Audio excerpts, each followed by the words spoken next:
Good morning, children. Welcome to the class. So, children, last class we had discussed about the secondary memory, storage unit as secondary memory, hard disk, compact disk, DVDs, CD DVDs, portable flash memory, SSD, Blu-ray disk, and now today we'll discuss about the system bus. System bus. The system bus is an electronic pathway composed of connecting cables and that connect the major components of a computer system. Through system bus, data and instructions are passed among the computer system components. Means among the components means through if the instruction we have to give if you want to give the instructions to processing part. So with the help of this bus, it will means collect the pathway and then it move to the processing part, and here the different ways how it move from one place. A data carrying part of system bus is called a data bus. Means a different buses are there here. So first one is data carrying part of a system bus is called a data bus. Then control instructions carrying part is known as a control bus. Then memory address carrying part is known as address bus. A separate type of bus called IO bus connects an input output and other external device to the system. So like this uh, it carrying controls and added the part of different data control and address in an IO system with the help of this bus. Then here computer system and data. Computer system also may be termed as data processor as they receive an input data processor, process it and then produce desired result. Let us learn how raw data, input data and process data is captured and stored and retrieved. Means here how the data which we are giving for processing, that raw data means without process data, then input data which we had given, and then process data how it captured, how it stored, and how we have to retrieve that data from that particular memory space. Then come to the first one is data capturing. How we are able to capture the data through input device only. So data capturing means inputting data to convert it into a digital form so that it is usable to computer. Means while inputting the data, it turns into the digital form, means machine language. With the help of this machine language, computer is able to read our instructions. The task of data capturing is performed by the input unit, that is the input devices.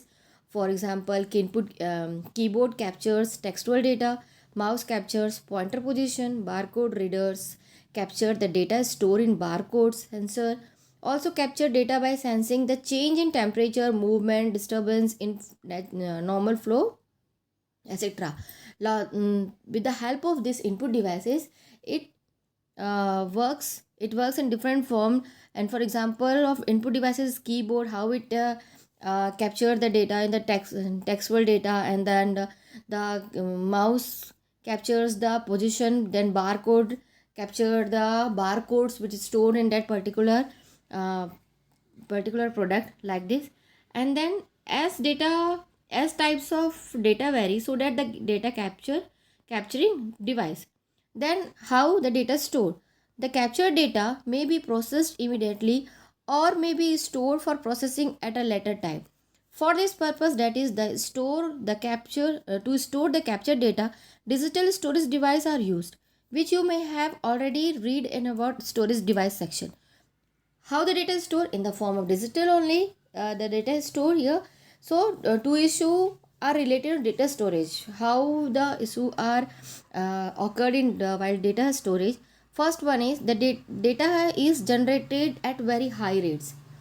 How it's stored? It generates a very high rates, and then data keeps on increasing with the time, and after some time you need more storage space handle this.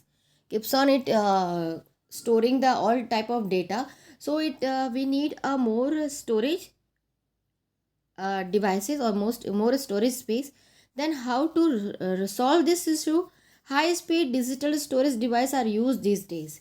Use these days means nowadays we are having a very huge amount of data storage devices, and storage devices are upgraded periodically, both storage capacity wise as well as the technology wise. Nowadays we are using server also, and that server we all store our data, and if you want to access that particular data, then we can access from the server. For this reason, data organizations these days employ data servers, which are computer with larger and faster dedicated storage. While upgrading to newer technology or higher capacity, you may sometimes decide to discard your old system or old storage device. That is, this may become e-waste. You will then need to be careful while discarding them. Discarding them means nowadays two options are coming for deleting the data. If you want to delete the data, then it will only delete the data, then it will goes to in the recycle bin. And if you want to select, select means here option will become for select all the data permanently deleted, that you are permanently deleted, then select the permanently deleted, then it will delete forever. So important concern of discarding old storage device. While discarding e-waste, you should be careful about the data stored in discard storage device. It is very important that you delete everything stored in them manually, permanently, be it your computer system, hard disk, laptop disk, smartphone, memory disk, digital camera storage, and so forth. That you are knowing how to delete permanently the data. Just deleting the digital data is not enough. Sometimes can still undelete also. So it take care to format it or delete it using proper tools that share the data in a form which can never be undeleted or unformatted later. Then data retrieval. How to retrieve a data? Data retrieval refers to the process of obtaining stored data from the storage device and making it available to the CPU. The data retrieval, the access times are dependent on the storage device. Faster the storage device, lesser the access time. The access time refers to the time taken to retrieve data from storage device.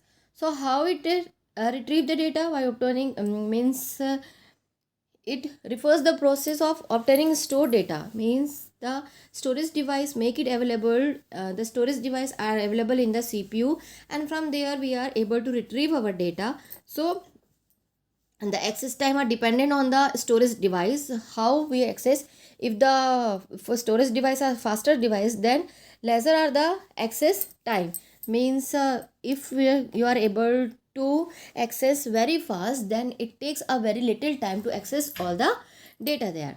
Then faster access means the faster is the data processing. Modern SSD, solid state drives, have a faster access times than a hard disk. So nowadays we are using the SSDs also to retrieve the data as faster. And then come to the software. So these are the different computer system and data. Computer system and data means data capturing, how the data capturing, how data is stored, and how data retrieved from a particular storage device. Now come to the software. A software system consists of hardware and software. A computer system consists of hardware and software for its proper functioning. Hardware means is present the physical and tangible components of a computer. That is the computer that can be seen and touched. Input devices, output devices, CPU, hard disk, printer are the example of computer hardware. And the software means a set of programs that governs the operations of a computer system and make a hardware. Software can be classified broadly into two categories: system software and application software.